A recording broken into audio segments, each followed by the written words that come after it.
मुझे personally travelling करना बहुत अच्छा लगता है और बात जब गाँव जाने की हो तो सातवें आसमान पे होती है मेरी खुशी। और हमने सारा लगेज वगैरह पैक कर लिया था। एक बार चेक भी कर रहे थे कि साथ में क्या-क्या है, कहीं इधर-उधर ना हो जाए क्योंकि हम सिर्फ 3 लेडीज़ ही जा रही थी। मुझे अच्छा लगता है अकेले भी सफ़र करना, सोलो ट्रैवलिंग करना। बट हाँ, मेरे भाभी थे तो सफ़र और भी अच्छा कटने वाला था। हम बैठे ही थे कि कुछ देर में चूड़ी वग़ैरह बेचने वाले आ गए थे, तो हमने कहा चलो ये भी देख लेते हैं, अच्छा टाइम पास हो जाता है और खुशी भी होती है, चलती ट्रेन में आप ऐसी चीज़ें ले रहे हो, इसकी एक्साइटमेंट भी होती है। हम बैठ गए थे, हमने नाश्ता-वाश्ता कर लिया था, ऐसे ही करके इवनिंग हो गई थी, नाइट में हम सो गए थे। सेकंड डे था, मेरा गला बहुत ख़राब था, हम कैंटीन गए थे, वहाँ से हमने हॉट वाटर लिया था। साथ में बहुत सारा खाना कैरी किया था बट गला ख़राब था इसलिए हमने इडली ली थी जो बहुत बकवास हो रही थी, बिल्कुल अच्छी क्वालिटी की नहीं थी।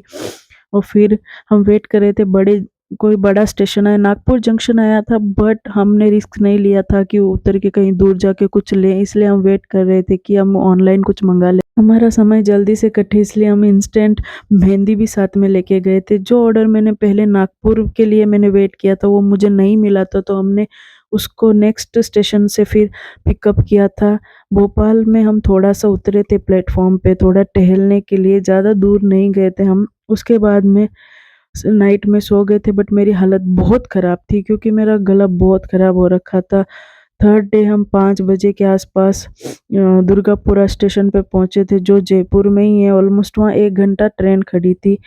फाइनली 6:30 तक हम जयपुर पहुँच गए थे, भैया वगैरह भी लेने आने वाले थे बट ये जर्नी यहाँ ख़त्म नहीं होती, यहाँ से भी हमें पूरा 1 दिन और गुज़ारना था, हमने वहाँ से लोकल ट्रेन ली थी। फाइनली 7 ओ क्लॉक हम पहुँचे गाँव में। वो गलियाँ देख के जो सुकून मिलता है ना उसको हम एक्सप्लेन भी नहीं कर सकते हैं।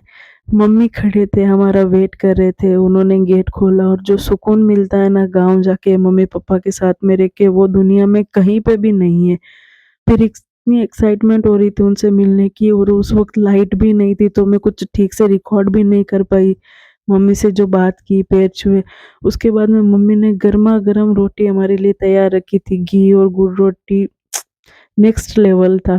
फिर चूल्हे पे थोड़ी आग सेकी और बातें की, ऐसे ही था हमारा पूरा ट्रैवल। अच्छा लगे तो लाइक करें।